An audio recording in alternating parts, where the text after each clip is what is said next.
Good morning all. இன்னைக்கு TNUSRB SI exam பற்றி ஒரு சின்ன டீட்டெயில். எஸ்ஐ எக்ஸாம் December 21 அன்னைக்கு நடக்க போகுது. எக்ஸாம் பொறுத்த வரைக்கும் பார்ட் 1 பார்ட் 2 நடக்கும்.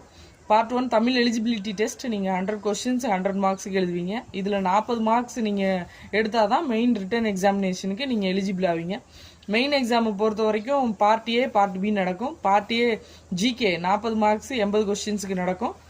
சைக்காலஜி 30 மார்க்ஸ் 60 கொஸ்டின் நடக்கும். மொத்தம் 140 கொஸ்டின்ஸ் 70 மார்க்ஸுக்கு நீங்கள் எழுதுவீங்க.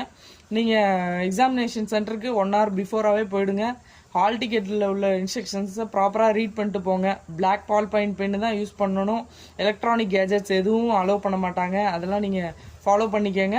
எக்ஸாமினேஷன் சென்டர்ஸ் எல்லாமே மெயின் சிட்டியில் இருக்காது. நீங்கள் எலிஜிபிலிட்டி டெஸ்ட் முடிச்சுட்டு வெளியில் வந்துட்டு சாப்பிட்டுட்டு திரும்ப மெயின் ரிட்டன் எக்ஸாமினேஷன் எழுதுகிற மாதிரி இருக்கும். அதனால் ஃபுட்டெல்லாம் எடுத்துகிட்டு போயிருங்க. உங்களோட ஆதார் கார்டு ஒரிஜினல் மற்ற ஃபோட்டோ காப்பியும் கையில் வச்சுக்கோங்க. எது கேட்டாலும் அதை ப்ரொவைட் பண்ணுற மாதிரி இருங்க. இன்னும் 10 days தான் எக்ஸாமுக்கு இருக்குங்கிற பட்சத்தில் நீங்கள் புது டாபிக்ஸில் ஃபோக்கஸ் பண்ணாமல் ஆல்ரெடி படித்த டாப்பிக்கை ரிவைஸ் பண்ணுங்கள். Indian constitution, history, current events இது எல்லாத்துலேயும் கொஞ்சம் ஃபோக்கஸ் அதிகமாக கொடுங்க. ஏன்னா இப்போ உள்ள என்ன இன்சிடென்ட்ஸ் நடக்குது, இப்போ உள்ள டிபார்ட்மெண்ட்டில் என்ன சேஞ்சஸ் நடக்குது, இன்னொன்று ஸ்போர்ட்ஸில் என்ன யார் அச்சீவ்மெண்ட் பண்ணியிருக்காங்க, இது எல்லாத்தையும் நீங்கள் ஃபோக்கஸ் பண்ணுங்கள். Up to 6th to 12th வரைக்கும் உள்ள ஸ்கூல் புக்ஸை நீங்கள் ரீட் பண்ணிக்கோங்க. Book back questions, previous year கொஸ்டின்ஸையும் நீங்கள் ஒரு கிளான்ஸ் பார்த்துக்கோங்க. அது உங்களுக்கு ஒரு ஐடியா கொடுக்கும், பெட்டராக இருக்கும். Thank you all.